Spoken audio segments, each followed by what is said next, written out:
Hello and welcome to another episode of Dance Teachers Academy. I am your host, Jose on the mic, and with me as always is a lovely, amazing dancer, Amay. How are you doing? I'm great, Jose. How are you today? I am doing fabulous. The weather's nice.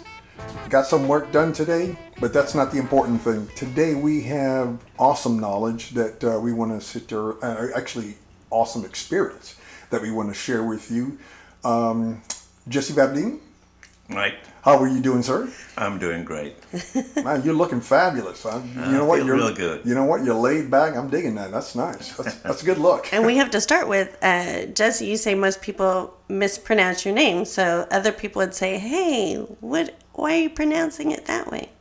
Well, actually, it all started when I was in the service. Let me go back now. When I started in the business, they didn't like the sound of it. It was, it was war with the Italian people, so they wanted to call it different. See? Oh, I get that. Okay. They said, let's pronounce it Jesse Verdin. And it's like that ever since.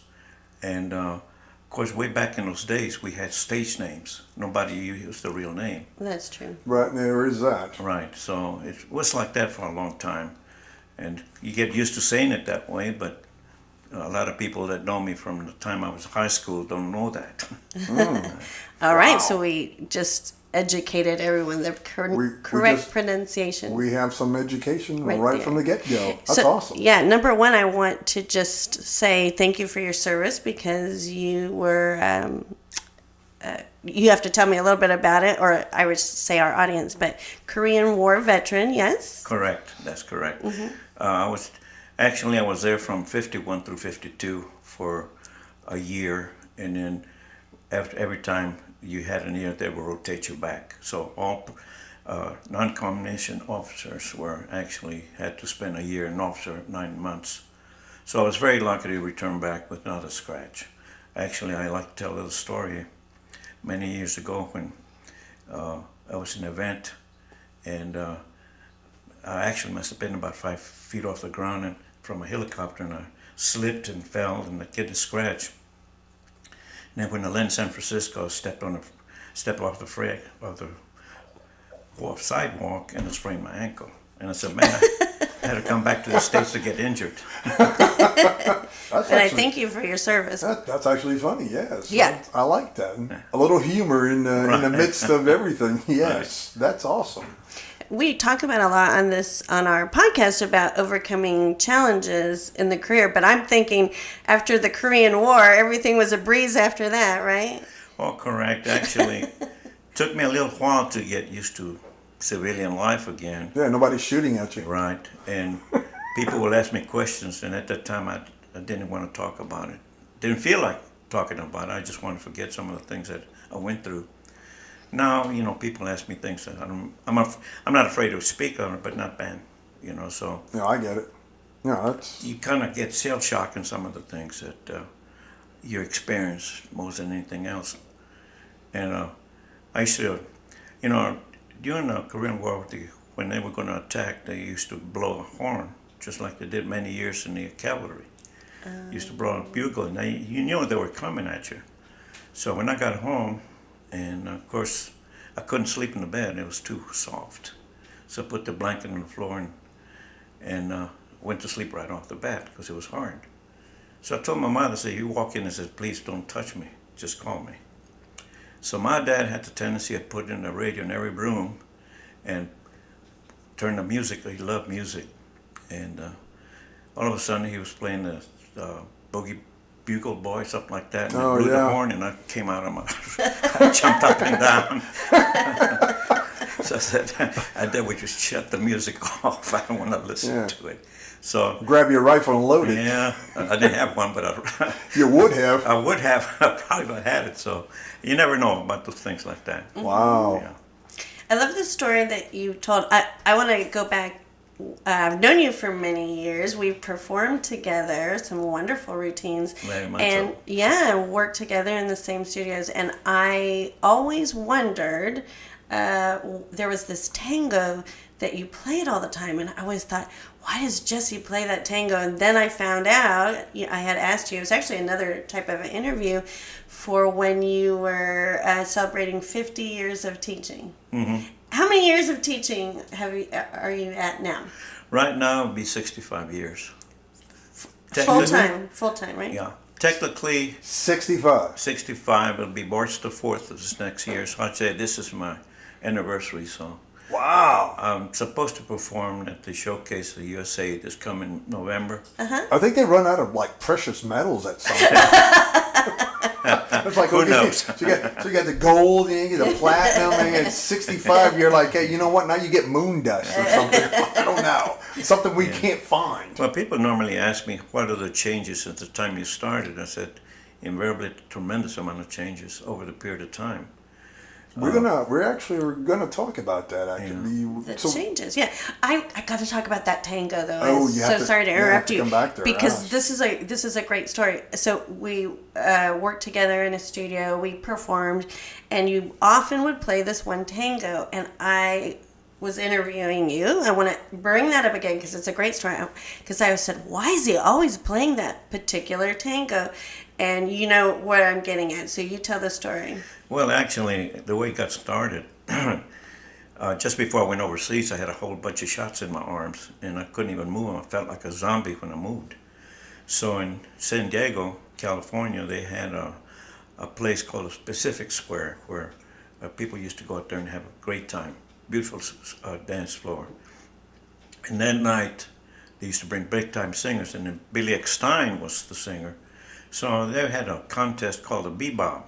So I got in there, and I was fooling around with it. And so when I got off the floor, this guy was looking at me and said, boy, you had terrific moves. He said, where'd you learn them? I said, oh, well, I practiced them. Of course, I didn't tell him what I was doing. I was ducking from people not hitting my arms, you know. So I guess they thought they had some moves. Hey. That's like So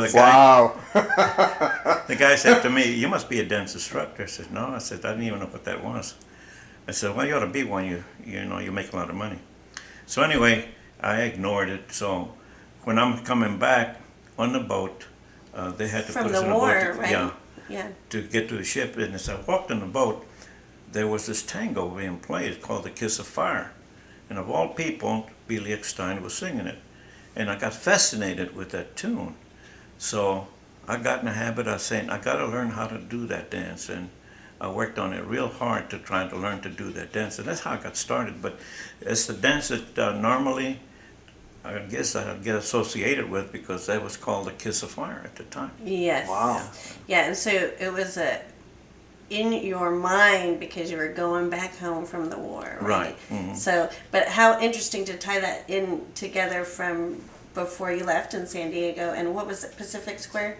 Yes, Yeah. in San Diego, that's the place.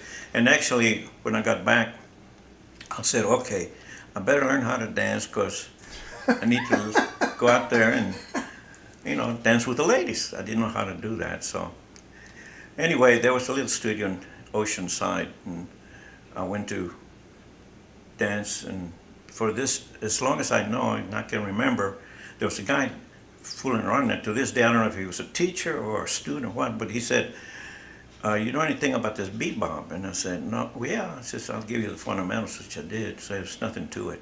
So he said, you ought to go to San Diego and have a ball out there. And that. When I went out there was this dance studio. I think it was Marge and Gara Champion Dance Studio. And that's how I got started. But I always What year was that? Oh, that was back in 53. 53. Yeah. Wow. And that's actually, it was March the 4th, 1953 that I got started, and that's been my anniversary start. And that's when I started, you know. And full time for 65 years. Uh-huh. Yeah, on March the 4th.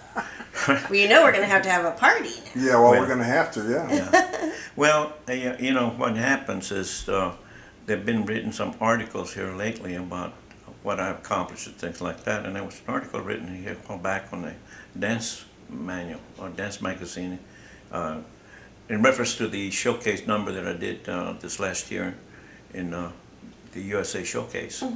And I've had a lot of articles written over a period of time. But what fascinated me was that particular dance, and that's really what got me started. And I guess, as you remember, you always wanted to know how come I always played it. Yes. Yeah. And there was, every time you hear that, you have different versions of it, Sure, different yeah. arrangements. So each one is great. So, and I went to, my dad was a tremendous dancer, so I went and asked him about it. He started telling me about the background of tango and who made it famous and so forth and so on. And so he gave me quite a story about it. And I had never forgotten what he told me. And if you read some of the articles or some of going back, you find that he was very truthful in what he was saying. Most people don't know how it got started and when it got started and who started and who's responsible for it. Yeah, he was there when it happened. Yeah. Yeah. Well, he had the opportunity of watching Rudy Valentino dance. Wow. Wow. Yeah, he was, but How did he get that opportunity? I don't know. I can't remember how, but he was quite a dancer himself. But if if you remember correctly, you go Vernon in this castle started the dance and they used to do the castle walk, and then they gave it a little bit of taste of the tango, and then the next couple, Violas and Yolanda, gave it a boost. And in the movie, which they called Pride of the Yankees with Gary Cooper, they did an exhibition in that dance in that particular movie, which was great. But then when Valentino took it over, he's the one that made it explode. And of course, everybody after that. And there's a history lesson for you right there. Yeah, you know what? That's 2 semesters worth of history lesson. Wow, nice. Yeah. I think if you look sometimes in the iPhones, if you pick up some of the old movies that he played, he had some phenomenal movements that he did, but he was tremendous in it. Sorry. Yeah.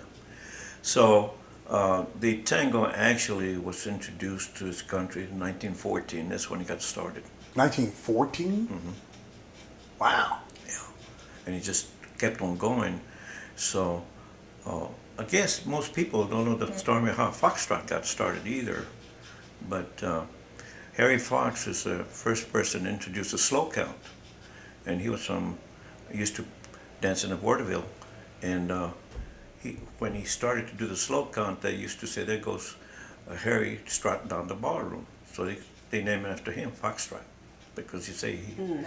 And that started around 1912, because before that time everything was quick counts, So then things like that originated over a period of time, over and over and over. And I get a lot of questions of how this got started, and when it got started, and things like that. So. 65 years in, I'm guessing you've probably seen it all. Trained many teachers as well. Trained many like teachers. Jim Weber, who we Yes. had on our podcast. I had the pleasure of training a lot of teachers, and when they left San Antonio, they went different parts of the country, and they always asked, where did you get your training? Of course, that's how my name got started, because they would say, he trained me so-and-so, and then I had a lot of them that would come down to San Antonio to have some lessons with me. And I had people come from California, New York, and things like that. Wow. And as a matter of fact, one of the biggest stories I like to tell is the Latin International wasn't in existence, and this couple came from England, wanted to learn Cuban motion. It was 1965. Till this day, I don't know if they were from an organization or wanted to do it themselves, but they went to New York and they wanted to learn Cuban motion. So at the time, San Antonio studio was well known for the top studio in Latin. So they were sending to me, and I happened to be the dance director at the time. So I taught them how to do Cuban motion, and they did it real well. And he said to me, you ought to come to England. You'll make a lot of money if you teach that. And I said, well, I'm not going to England to do that. But pretty soon people start coming over to try to learn it. However, by error, they reversed it, and the motion became different, and that's how International Latin was born. And they couldn't do the Cuban motion. They had a lot of trouble. Wow. So Wow. things get started in a very strange way. Well, yeah, there is that, but the fact that you basically had your finger on the pulse, that's amazing. I just had the pleasure of working with that couple, that's all, And most people say, well, how did cha-cha get started? And people don't know that it took two different countries to make cha-cha. Okay? One was a mambo that Perez Prado developed in 1949 called Mambo Jumbo. And then, of course, they put the West Coast swing, the triple, and put those together, and that's how cha-cha was born. So you have... No way. Yeah. I'm getting schooled here. I mean, I had no idea. He tells me things that I don't know. That's why I just sit and listen, and it's wonderful to hear Jesse. And obviously, Jesse, you are physically fit. You're still dancing. You're still teaching. You need to write a book is what you need to do. Well, I'll tell you what, saying about writing a book, I used to train, therefore, while I wasn't teaching students, I was training teachers, trained the pros, and then in the evenings I would train your teachers. So one day, this little fellow, this Jewish little fellow, he was a big shot from the Arthur Murrays. Until this day, I don't remember what his name was. But anyway, the manager didn't tell me who he was. So he came on a Monday, and on Mondays, or every day at 4 o'clock, I had a dance session with the pros. So he happened to come in, and he was listening to what I was saying. So then went in the evenings from 6 to 10, I trained new teachers. So wherever I went, he followed me. I kept saying, who the heck is this little guy? So I would be training till he would sit there and listen to me. And he did this for one solid week. The manager never did tell me who he was, because he was a big shot. So the last day, which was a Friday, I finished with the training class. He walked over to me and he said, you know, I go all over around the country. He says, I never heard anybody train teachers like you do. He says, you ought to write a book about that. So I got it started, but when I came to Dallas, I lost everything I'd done, so I never said, oh, the heck with it. I never decided to get started. Oh, man, you got to share that knowledge. You got way too much going on in that head of yours. Yeah, so this is really interesting. I want to come back to this because I was just saying, but no, thank you for saying that. Sorry to interrupt you. No, it's fine. Jesse's a physically fit guy and great dancer and teacher still. And one thing, as you can tell with his stories and how he articulates things so fantastically. So the mind is really sharp. His mind is so sharp. And I want to bring this up. I'd love for you to comment. I have some notes here. That's why I have my glasses on. There was a article somebody had posted today. So the article is called Dancing Can Reverse the Signs of Aging in the Brain. And it's a study done by Dr. Catherine Rayfeld from the German Center of Neurodegenerative Diseases in Magdeburg, Germany. I might not be pronouncing that correctly, but I will That's quite a mouthful. ask you to scroll that on the screen. And you see why I had to have notes for that. Yes, I can see that. In this article, just discussing how literally they researched exercise and dancing, and to talk about the benefits for mental health. And they found that dancing was even stronger than just any normal kind of exercise. You've seen this firsthand. Well, it's very true. Actually, I started learning that way back in 1958. Dr. Coolidge, who was the lead heart transplant surgeon at the time, wrote an article, How Much Dancing Helps People. It helps your cardiovascular system. It helps you to maintain your elasticity. It helps your muscle activity. And most people know you have 650 muscles in your body, and they all need to be working together. And many articles have been written as how much it helps the mentality of an individual. And I think I was telling May not too long ago, just a while ago, is that there was an article written, and this article said that tango helps people with Alzheimer's, which was amazing. Tango does? Uh-huh. And I didn't know that, but there are many things that people don't realize, that dancing is a one event that helps you to use every muscle in your body. It's the only one that does that. And if you stop to realize that when you're moving, the largest muscles in your body are your thigh muscles, and when they go numb, that's it, you can never walk again. So you need to keep those legs working as long as you want to, and dance is going to help you more than if you go to a gym. So I found that out pretty quickly in my early years, Yeah, how much it helps. I'm quite familiar with the lactic acid building up in your thigh muscles. Actually, leg muscles in general. Yes. Leg day was always bad. Yeah, it's very interesting to understand how much it helps you all the way around. You know? And I think one thing I enjoy, I enjoy my craft as much, but also I enjoy going out and having a good time, which a lot of pros don't do that, but I do.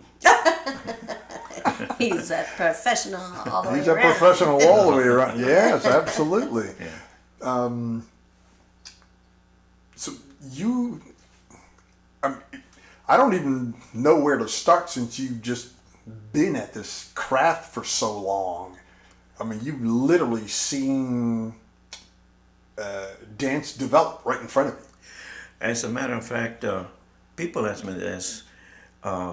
Way back when I started, there were not too many dances. We had, in our curriculum, you might say, our charts, we had the foxtrot, the waltz. This part of the country, we did a lot of West Coast. We knew the East Coast wasn't there, but very seldom anybody did it.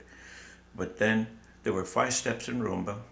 That's all we had in the Bronx. And then I had 5 steps in mambo. And of course, you had 10 in tango. And then you had the samba. And back then, in those days, the tango, every word was written in Spanish. And samba had the same principle. Portuguese, you might say, I don't know. Yeah. And I remember all the steps in samba by the proper name. I don't remember by the American names. One time I said, let's do Botafogo Campatuki, and they thought I was cussing out. I said, that's just the name of a pattern. Botafogo Campatuki, Bashish, and things like that. I don't know what they call them now, but that was the proper name. And That's funny. yeah. So as time went in, and eventually they decided to expand the mambo because it was the rage of the country. So the next silver structure, we found out that there was no rumba. There was just 10 steps in mambo. And of course the samba was a major dance then. It's not considered a major dance now, but it was a major dance then. And things started to develop. And when cha-cha came into existence, which was in 1958 in the month of March, is when it hit Texas. It started. It's amazing you can remember the month and not just the year. Dancing. Well, Yes. one of the things Wow. that the Murray organization decided that, see, we used to have an All-American that was a competition amongst just pros, and it involved teaching techniques as well as dancing. And they would put 7 tables, and one table was foxtrot, next waltz, and you walked up there and you stuck your hand in an envelope and you pulled a number out, and you better know what that step was. If it was step 13, you better know what it was if it was foxtrot, because you had to break it down and you had to be almost an actor, because you had to pretend that you were talking to someone and explain how to do it, And then you went to every table. You had to be an expert. And you finished. And then when you came to the dancing part, you didn't know who your partner was. You started out and then say change partners. You could be dancing with somebody from New York, as far as you knew. So way back then, we were taught to dance freestyle. We didn't know what a routine was. Until today, unless I do choreography, when I dance, I don't do a routine. I just get out there and do whatever comes to my head, Feel the music. Yeah, you just listen to it, but that's how we were trained. So we always maintain So that's the dancing. what I do. We always maintain the dancing, or at least you got an argument here, that the people back then in those days were more inclined, better technicians, not as good as showmen. Today, there's more showmen than technicians. Yes, So you get your argument there. I see that. Yeah, that's quite a bit, but there's always going to have arguments. What was better back then? What is better today? That's the history of any sport. Dancing is no different. So dancers, most people say, do you have the opportunity of increasing your knowledge in dancing so much greater today than it was then? Today you have so many ways of increasing your knowledge and getting more help. You know, the pros today are more physical. They're more creative, you might say. Well, they're athletes now. Yeah, they're Not tremendous that they weren't athletes. back then, but Yeah. now they're just Oh, thoroughbreds. yeah. We did, back in those days, I mean, we did some lifts, true enough, but not like they do it today. I mean, some of the lifts that they do, extraordinary things that they do nowadays, you know. Yes.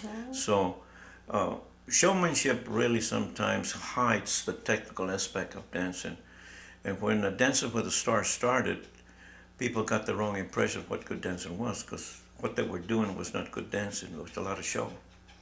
But now I think it's calmed down. That's interesting that you said that. Yeah, yeah. And Yeah, coming it's a from little somebody more- coming from somebody like you, that's important. Yeah. A little more technique now. Yes. Oh yes. You're starting to develop better technique. and Yeah, I love that show. Yeah. Yeah, it really impacted our I industry think that so Judge much. Lynn was a very technical mind. He was from England, and he was very critical of some of the people that used a lot of showmanship, but they used very poor technique. And so I learned things the hard way. But as a matter of fact, the first competition that was held here in the States was 1956, and Reggie Morgan 56. originated it, and he was from England, and it was broken in 3 parts. We had the pro-ams, the pros, and team competitions. And I decided to compete in the standard. I was the only American dancer competing in that level because everything else was from European people. And I think Really? Yeah. I think the first person who won, I never forgot him. He won first place. He was German. He was Van Straten. I never forgot his name. And then there was one, second place was from, I don't know, I think it was England. And I came in third. And the rest, we had people from Canada, Australia, and different parts of the world. Sure. Yeah. Wow. But the part that I always enjoyed it is in a team competition I won that. And the reason I always remember that because I beat my teacher. See? One up. Right. Nice. I had a team formation. It was a paso doble and bolero combination, and we won first place. So I was real pleased about that. There you go. Hey, it's okay. Yeah. Okay. Yeah. Yeah. Do that. Yeah, there's Nice. ever so things that I'll always remember that stand out in my mind. But that was one because my teacher actually, and most people know this person, is called George Ballas. He was the guy that invented the weed eater, and we were very good friends. And he trained me quite a bit. He was one of the best tango dancers the country ever seen, and he trained me in that. And then when we got to a point where he went to Austin, he called me one day and says, "We're going to have a team competition, so we'll compete against you." I says, "Okay." He says, "What do you want to bet?" He said, "Oh, I'll bet a case of beer." I said, "You're on." Keep it simple. Yeah. Love that. Yeah. Well, I came in first and he came in second. So I don't remember who else came in what, but I always treasured that trophy. you know. Oh, yeah. So I just want to say for the audience too, George Ballas, this is a big deal because George Ballas had a son named Corky Ballas, who had a son named Mark Ballas, who is an instructor on Dancing with the Stars. Oh, okay. So there's the lineage. Yes. Yes. Oh, Yes. there And Corky we go. Ballas Yeah. was See, world champion. His world wife. finalist. Yeah, his Or wife. world champion, right? Yeah. Corky Yeah. and Shirley. Yeah. George Ballas' wife was a Spanish lady. She was a flamenco dancer. And I think that's one of the things he did. He incorporated some of the movements into his tango, which made it very different. And you'll be surprised, back in those days, we didn't know what a heel lead was. He was the only person that did a heel lead. In tango, we did a ball heel action. And as a matter of fact, when we learned... I'm a novice. I have no idea what that so means. a heel lead is like a strong walk. Yeah. So I can just picture that in a competition. That if everybody's taking a toe lead, which will create a little softer action. Okay. So then if you take a heel lead, just think Oh, about okay. someone you're walking faster, you really want to getting somewhere, so you're walking I get with that. urgency. Yeah. Okay. So I'm visualizing this competition with everyone else taking these softer, maybe not as moving movements in the tango. And here's this guy that's standing out because he would have had to have been moving so much more and stronger by Right. taking a heel I lead. see So that. that's amazing to visualize because I did not know that. I just See, learned the- that right there. The tango We that... both just learned that. I mean, I knew about a heel lead. I'm just talking about that development of that. Yes. Well, the So music in exciting. tango way back then was played very slow. And if you ever hear the records by the Castilians, you know how slow tango was. But see, we're not. I have not, but I will here shortly. We all learned how to dance incorrect. Every single one of us. We didn't know anything. Everything was a toe lead and a chest lead. And when Mr. Murray found out that the people from England were much better dancers than we were, he started to import the world champions into this country. And our first experience was the Wrightsons, which were the world champions, and they came to the studio in 1954. And it was the first time we were taught how to lead and walk, and we all looked like a bunch of zombies because the legs were straight. See, when you did a toe lead, your legs straighten out, but you had to keep your knees soft and in order to do a walking movement like you walk down the street. And it took me 1 year to learn how to dance correctly. So did everybody else. We weren't, Yeah. you know. And you say Mr. Murray, and you're talking about Arthur Murray. Yes. And you trained with Arthur Murray. Well, I didn't train with him, but what happened was he had a clinic one time, way back in Phoenix, Arizona. The Arthur Murray. Okay. And most Well, people- that doesn't surprise me. Most people didn't know that he stuttered. That's why he never talked on TV. His wife did all the talking. But when he came to teaching, he never stuttered at all. Crystal clear. Yeah. Wow. One day he had a clinic, way back in 1954, 50, somewhere in there. I don't remember. It was for management. And he loved to teach more than anything else. We had a contest in the studio, and whoever won it, got sent there, free of charge, all expenses paid. Wow. So I won it, and Imagine that. yeah.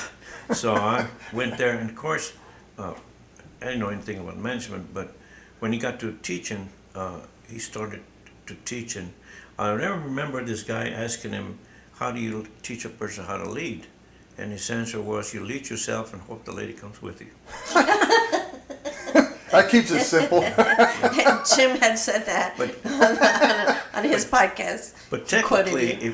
when it comes down to dance and lead, you technically, in order to lead, you really lead yourself. You don't try to lead the lady. That is the secret to good leading, oh, by the way.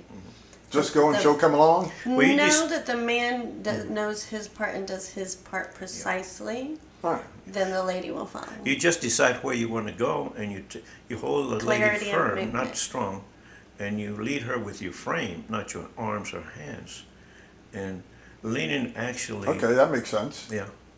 Well, most dancers shove the lady all over the place. And we don't like it. Yeah, that's and especially one thing that Mr. Murray used to advocate when we get information to the male, and that is one of the most important movements to learn is hand leads, and hand leads are very detrimental to a dancer who doesn't know how to use them.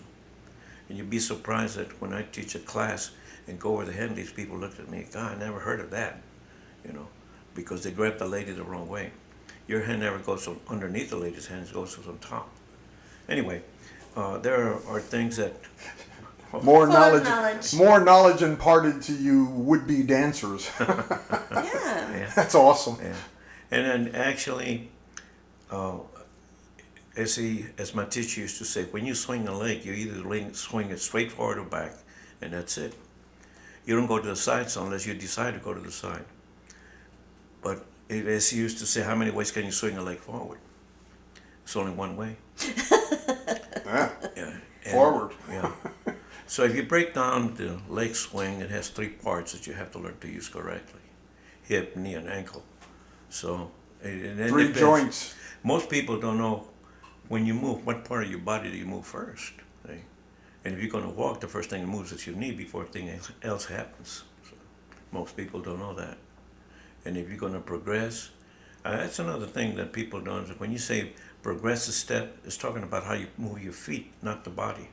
So most people move the body incorrect. And there's so many things that we have to learn over a period of time how to do them correct. Wow. And that's why his mind is sharp. He knows a lot of details. Yes. A lot of techniques. Well, you A learn lot them of over a period of years. steps.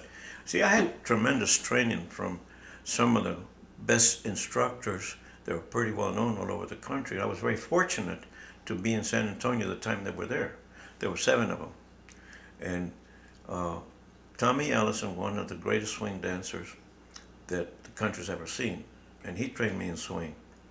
And then Al Garza was one of the greatest mambo dancers, which he trained me in that.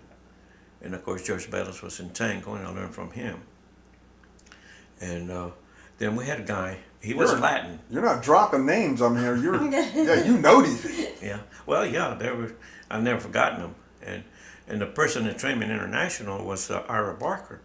And he really gave me a good going over. He really trained me real well. Really going over. Yeah, oh gosh, I like that.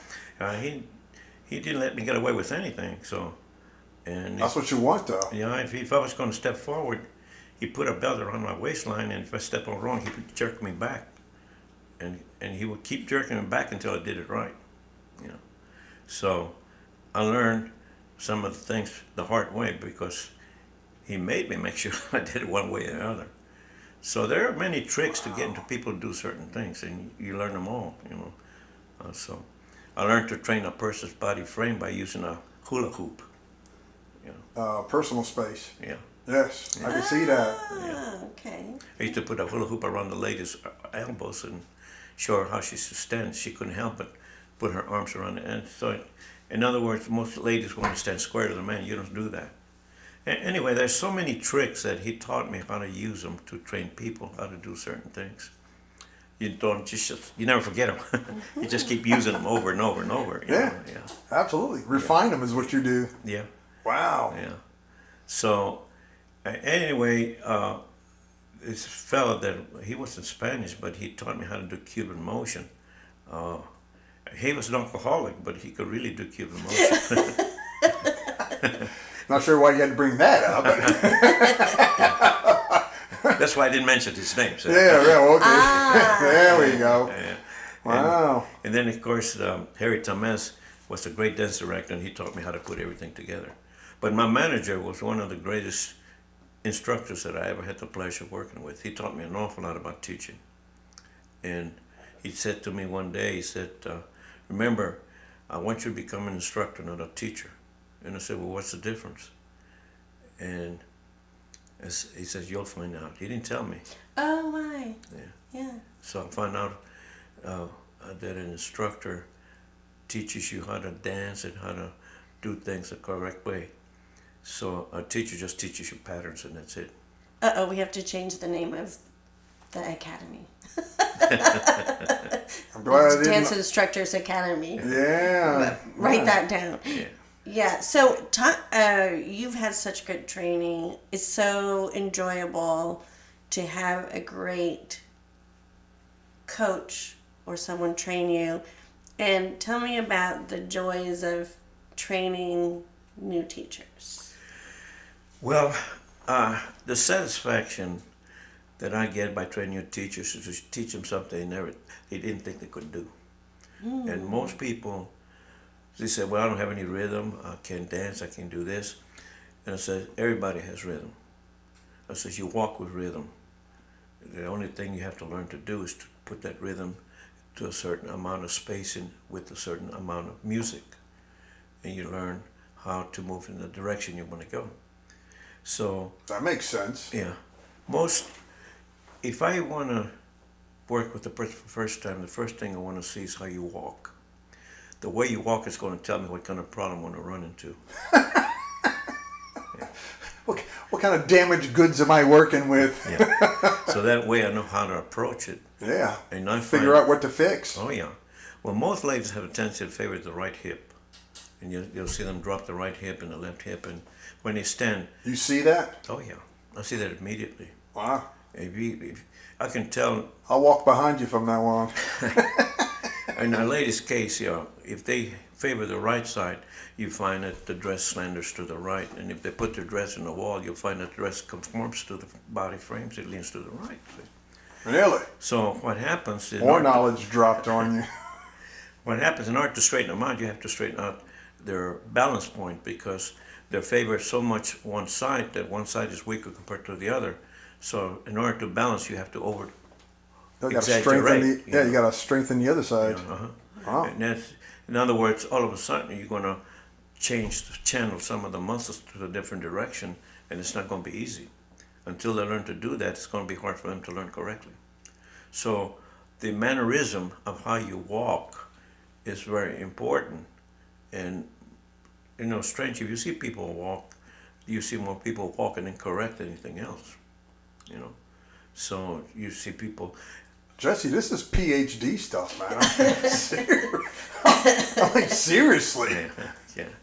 Well, a lot of people walk with their feet out like ducks, you know. And, Yeah, duck walking, I've you seen know, that. right. You're better off being pigeon-toed than you're doing slew-footed. Because when you turn your toes in, your muscles go in, they go out. When you walk with your teeth out, your muscles go out and you rip your muscles over a period of time. There we go. Yeah. And if you run track, you're taught to run with your toes in, not toes out. So I had the knowledge of being an athlete in comparison when I started to teach. I used a lot of things that I learned in the service as well as when I was playing sports. And one of the biggest lessons I learned while I was in the service is that if you want to watch someone, don't watch what they were doing, watch what they're not doing. So I don't care what you're doing, I don't care about that. What I'm going to look for is what it's that you're not doing. That's what tells me what's wrong. So one day, Wow. my manager, I was back in the States, and I was a sergeant at the time, and the major was wanting to hold inspection. So he went around and he kept saying, dirty rifle, dirty rifle. So he restricted everybody for one day. So I walked up and said, Major, said, you restrict everybody, so you never looked down at the barrel. He says, I knew that the barrel was going to be clean. So what I looked for was the little dirt in the crevices. Because when you watch for something, the obvious thing you're always going to see. It's the small things that you never see, and they're the ones that make the big things work. And I learned a big lesson. So that's what, when I teach, that's what I watch for. Or if I'm judging, I could care less what you're doing. That's what you're not doing. Yeah. That's what I'm looking Wow. It's very interesting. That is a different, that's a different aspect. Well, when you're not doing what you're supposed to do and the things don't work right. It's like, say you take a big wheel. It takes a little cog to make the wheel work. Yes. So it's the same thing with our bodies. We can do all sorts of things, but it's the small little things that's going to make us look great, or it can make us look terrible. One of the things, you know. So Very interesting. a lot of things occur when people don't realize the things that they're not doing. Yeah. Wow. So yeah, you've trained a lot of people, a lot of teachers. Yes. What is a go ahead? Go ahead. I was gonna say, what do you think a big challenge is for teachers, and how do you help them overcome it? Well, Big question. That's a loaded question right Yeah. there. well, the biggest headache that I get is for them to listen what they should be doing, Listening. because they're too stubborn. They want to do things their way. And there's always a right way and the wrong way. So they know more than the master is trying to tell them. Yeah, they're thick-headed. They want to do. This is great. I love this. Yeah. You can't buy this. That's people. right. No. This is Actually, awesome. Yeah. You tell them how to do something, and then they're so intent in doing what they're doing that they forget how to do the right thing. Yeah. They say if they have a certain amount of steps that they're doing, as I tell them, it's not important that you're going to use this step after that step. The important thing is how are you going to use it, and how are you going to do it. Not what you're doing, but how. And it aggravates me when they keep on doing the same thing over and over and over. And I have this couple that when I go out of town, I have 3 couples not there. That you're training right now. And I train in. They're professionals. And they're pros. Mm-hmm. And every time I go, I go back to the same thing. I said, when in the world are you going to do what I'm telling you to? And these are pros. Yeah. I said, so one day I said, let's take a movie of what you guys are supposed to be doing. And that's it. And I reckon with, see, one couple does international, the other one does American rhythm, and the other one does American smooth. So they're three different categories. See, neither of the couples want to perform all of them. Just the, and I said, okay, we're going to film, and let's do the right thing at the moment. And I want you to look at it. And I said, now I want you to practice and see what you're doing that you're not doing. So after I left, they called me in my minute and said, now I see what you've been telling me. So I've been telling you this for 3 years. How long is it going to take you to learn it? They had to see it. Yeah, they had to see it. You know, they couldn't see. No matter how many times I told them, I want you to do this, I want you to do that, they just couldn't see it. You know, and sometimes you have to repeat, as Mr. Murray is saying. You teach by repetition, and you learn by repetition. You can't say it once and say, okay, they got it, because they're not going to get it. No. So No, they're not. how have you helped people, or how have they helped themselves to overcome that? Just being a bad listener and being thick-headed. I love that. By the way. Well, I love that thick-headed bit. That was awesome. That's worth a weight in gold right there. yeah, it's kind of hard, really, to answer that question, because you can tell a person to do it this way, and they think about it, and they decide to do it their way. And it's fine to do things your way, provided you do them right. But there's always a proper way of doing things. There are many ways of doing it, but there's always a proper way. It's just like cha-cha, you take the pros. There's a proper way of starting this dance. Now you can start any way you want to, and some started just to be fancy. But there's always a proper way. So if you're going to teach a class that they should learn proper, you teach the proper manner of starting. Now I always tell you can start any way you want to. And I always make a remark. I said, you can do whatever you want to. You don't have to go to the bathroom you don't want to, but you're going to suffer the consequences. No, there is that. Yeah. So people have to learn there's always a proper way of doing certain things. Wow. Yeah, But you don't have to do them that way. You can do them any way you want to. And proper technique helps to avoid injury. Yes, very much so. As a matter of fact, proper technique of standing correct and leading will prevent injuries, which is most people get injured because they do it the wrong way. And invariably, the worst thing is to try to teach a pro or an amateur how to turn a lady correctly. Where is the hand and where does it go? And invariably, they will not do it. I don't care if I tell them over and over. You know. That's the thick-headed part. Yes. Yeah. And Turning a lady, how difficult is that, honestly? very difficult, really. Actually, simple. But because it's simple, it becomes difficult. As they say, you make a mountain out of a molehill, right? 10% a teacup. Gotcha. Okay. So if you're going to turn a lady, you actually use your fingertips and the wrist. But the hand has to... I've heard that before. The hand has to stay between you and your partner, and you raise it straight up, but never over the lady's head. Never. And I used to make a joke when you teach swing. I used to teach, if you're going to turn a lady, make sure that their hand goes by the right ear to turn. It says, now if she doesn't have an ear, you're sunk.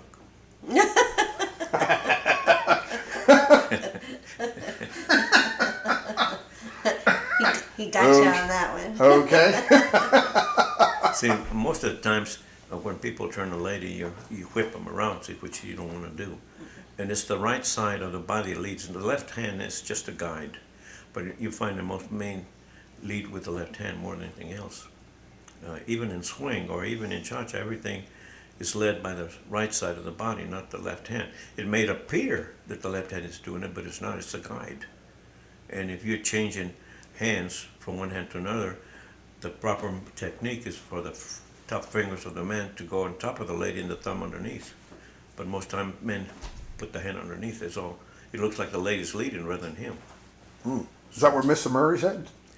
Well, no, I don't know about what he said, but that's the technique that's employed. That is the... over a period of time that you learn this. I learned from different teachers and things like that. Wow. And I think, see, one thing that he did, which I give him credit, is that when it came to Cuban motion, he imported people from Cuba to come in and teach us Cuban motion properly. Authentic. Yeah, authentic. He did the same thing by bringing an international to teach how to move correctly in waltz and foxtrot, right? Because there were things that were being done incorrect. And so in San Antonio, I had the pleasure of learning some from some of the people from different parts of the country. And I can't remember the names of some of the people. I do remember the Wrights, I remember them. They were the world champions at the time. And I remember she was a big red-headed lady.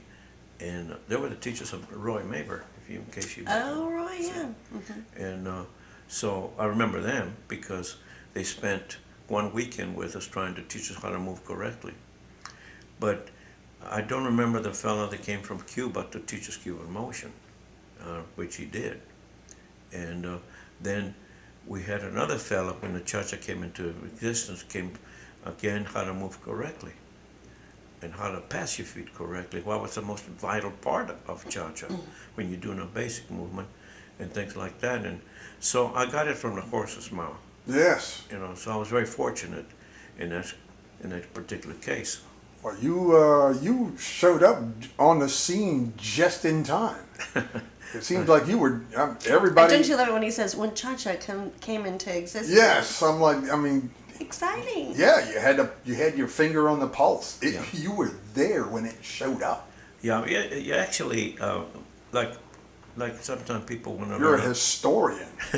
We got to work on that book. Yeah. Yes. Well, there's a lot of information that people get. Like, for instance, people, when they talk about East Coast swing, all right? East Coast swing has they call it shuffle. And most people don't know that it started in the southern parts of America. And it had three rhythms at the time, the Charleston, the Black Bottom, and the Lindy rhythm. And finally, they all consolidated to make one particular rhythm, which is what we know is in the East Coast swing, when you have Lindy rhythm, Lindy rhythm is a particular rhythm involved in different patterns, but it's not completely done all the way through. So then when the jive international came into the picture, the jive is a particular movement of the body, and people like that, so they're trying to incorporate one style into the other, and that's what they're trying to do now, is trying to avoid that so that the dance doesn't lose its identity. Oh, keep them separate. Yeah, Yes. yeah, Wow. Yeah, Okay. you said there's some new rules that are coming about. yeah, And basically to keep it original and authentic, so. yeah. That's actually, dancing is really improving consistently over the time, over I year agree. after year Yes. after year, you know. And the opportunities of increasing your knowledge if you want to compete is great, because you got now people that are coaches that travel from one city to another to train people the proper technique, and if they're going to compete, how to do certain things and so forth. In my days, you didn't have that. You had to depend on the dance director, if the street had one. But when I came to San Antonio, we did. Harry Thomas was the instructor, so the dance director. And I tell you one thing, that I did several things that I will always remember. And in San Antonio, the last week of April, is they have a big thing, and for one solid week they have parades left and right. Every day there's a different parade. And one day the Chamber of Commerce came to the studio. They wanted to have a Latin dance performed right in front of the Alamo during that particular week. So since I was a dance director, they said, "Can you put a dance in front of the Alamo?" I said, "Sure." So I got 6 staff members, trained them to cha-cha. I had a record, and then I went around town looking for the sheet of music that had that particular record. Then I hired a band, and they put bleachers right in front of San Antonio, right in front of the Alamo. Okay. And so the signal was for them to go to perform. They had the parade was a luminous parade. It was done on Saturday night, and they had about 6 girls or 8, I don't remember, on roller skates with a flare in each hand, and as they went by, there was a signal to get the staff to get out there and dance that particular dance. And it was very successful. It was so successful that the Chamber of Commerce brought me a girl that was going up to Miss America, and they wanted me to train her. her baton twirling was not allowed. So they wanted me to teach her how to dance, and I had 30 days to do it in. So I did. She was very talented. She picked it up, and she won the city. She Wow. did real good. Then she came to the state, and the Chamber of Commerce made one big mistake. There was one rule that was not used correctly, or they forgot about it, and she got penalty. And that penalty prevented her from not winning first place. She came in second. Wow. So they apologized to me left and right, not saying it was not my fault, which it wasn't. It was their fault. But then what they wanted was to advertise the studio. So they asked me, would you mind doing an exhibition every week for one solid year in different localities? So I did them in hospitals, Air Force bases, nightclubs, style shows. I Free did it pub, everywhere. nice. Yeah. I never got so sick and tired of doing exhibitions. You know? But while I was doing that, they asked me to teach on television, which was my biggest thrill. I taught in television for one solid month, Channel 4, KONO in San Antonio. But my duties became so great, so I stopped teaching after that, you know. But that was a big thrill to teach on television.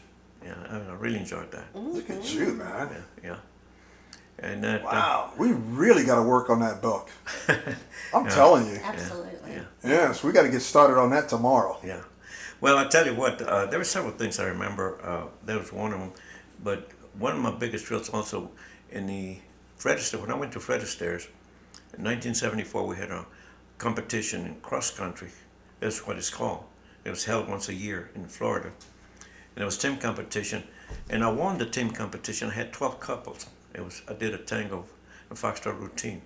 And I treasure that trophy because that was amazing to me for 12 couples to do everything exactly the way I trained them and to come out in first place. I couldn't believe that myself. You know, It's when I hard to saw train it. a team, Yeah. to synchronize. But in Yeah. '78, the president of Fred Astaire presented me a trophy in New Orleans. At that time, the trophy stated that I had taught $2 million worth of lessons in 1978. And so I wish I had the money. Give me 10%, I'm good. But later on that year, I did something that everybody said, you must have been crazy. I taught 72 hours in 1 week. 72 hours. In 1 week, yeah. Good God, man. And when I did it, they advertised it to the entire country, releasing it. I had taught 72 hours in 1 Hey, week. this guy doesn't sleep. Come see him. Well, what happened? The management wanted to raise money for the Easter telethon. And he told the staff, anybody can teach around the clock, starting Friday at 10 to Saturday at 6. He would pay them $20 an hour. Well, $20 an hour is a heck of a lot of money then. Yeah, back then it was Oh, gosh, yeah. serious money. Right. So what I did, I taught 40 hours between Monday and Thursday. Then I started Friday morning. I went around the clock until 6 o'clock. And I knew that I had to do three things. I couldn't sit down and rest, and I couldn't eat. Otherwise, I never have made it. No, you wouldn't. No. So I got me 6 pairs of white socks and a Coke bottle. And everybody said, what's a Coke bottle for? I said, well, I massage my feet every 2 hours. You know? Yes. Now we change socks because white socks keep you feel cooler than anything else. Makes sense. The last hour was the hardest one. God, I didn't think I was going to eat it. You're running on vapor at that Yeah. point. Well, There's actually, no longer any gas. yeah, Willpower. I got my second win after my 12th hour, you know. And the first 12 hours was a snap. But somebody brought me a chicken, and I took a bite, and as soon as I took a bite, I just put it aside. I knew that it was my can't do downfall. it. I almost knocked me for a loop. But about 2 or 3 o'clock in the morning, I was the only one, and everybody was so quiet. So manager said, look, he said, we're going to be here in case you need some help. We'll help you out. I said, okay. So 3 o'clock, I didn't know where everybody was. So I went in the teacher's room. Everybody was asleep on the I was floor. going to say they were couch. taking a nap for sure. They were all snoring. Yeah, we'll help you if you need it, though. We'll be here. We'll be right here. Just kick me, wake me up. Yeah. Well, I went home, and next day when I weighed myself, I lost 10 pounds in the deal. I wouldn't doubt that at all. Yeah. But there's some things that I've done that I'll always remember, you know. But I Yeah, remember, something like that you don't forget. No. And some of the presentations and May and I did over a period of years, I remember with the tango we did to raise funds for a fella that had a stroke. I remember Buddy Jones. Buddy, yeah. And we did a tango that time, and it was very nice because everybody contributed to try to raise funds for it, and they did. We raised about $10,000 for him. Wow, that's For pretty another good. teacher. Yeah, That's actually pretty good. yeah. So there were a lot of events that sometimes I have to think about what I'd done over a period of time, but 65 years, man, that's a lot going on. I know. but There most has to people be a want part the two. yeah. Yes. Most people, what they want to do is have the knowledge of how the dances were way back then, what they do, and so those are the questions they normally ask me about. It's a general rule, you know.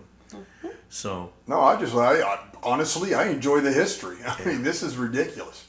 You can't pay for this.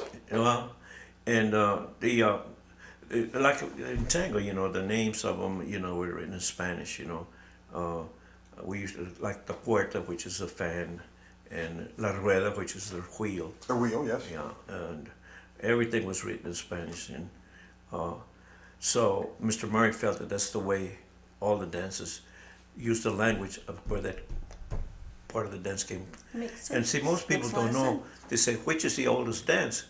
And they think it's waltz, which is not so. The oldest dance is bolero. It was originated in 1970. Really? Yeah. It originated in 1780 by a man, Cuban man called Sebastian Sierra. And at that time, when it came to this country, it came in a classical form. There was nothing but drum beats. There was no melody to it. But eventually it developed, and from that came the rumba, bolero, and came a dance that very seldom people know about called huaracha. It was a very, very fast form of rumba. It was very popular until mambo came into it. That fell by the wayside, you know. Wow. So, There you go. Some more knowledge for you. yeah. Actually, if you look at some of the archives, you'll find that the Viennese waltz was originally called a voltaire. And it actually was introduced to the King's Court by a traveling troubadour. And then, of course, back in those days, you didn't put your arm around the lady's waist. So when they asked him to dance, first thing he did, he put the arm around the lady's waist, and they almost fell backwards because you didn't do that. But it consisted of moving up and lifting the lady up and coming on and lifting the lady up. God, if you had a heavy lady, the lady should have lift you instead of. Yeah. But as strange enough as it is, that dance was never allowed to do in public until the Queen got out and danced in public. Then they started to do it in public. Really? Was it the Queen of England? Queen of England. How about that? Yeah. Wow. Yeah. It was amazing, some of the things that we don't know. But actually, it was waltz originated away in the 18th century. That was when it started, the Viennese. Then, of course, the slow waltz came from Viennese, what they call a modern waltz. Yeah. Okay. All right. Well, sir, we're going to go ahead and shut this one down. Thank you for being here. First of all, I enjoyed as usual with her. You know. well, yeah, Jesse, we go back a long we ways. go way back. That's usually the way it goes, and so I'm not mad about that. But the history that you imparted today is remarkable, sir. It was a pleasure having you on. It's a pleasure being here, believe me. It was. You know what? We're dropping knowledge on everybody. The lovely MA, thank you. Thank you, Jose. It's such a pleasure to have you here, Jesse. Great to see you as always. Well, it's great to see you as always, and we did so many dances together. And, we go way back then. I can't even remember the first year we did the first dance. Do you? I don't know. Yeah, but guess what? We'll have to do more in the future. Yeah. All right. Well, this is another episode of Dance Teachers Academy. Thank you for joining us. Thank We'll you, see Jose. you.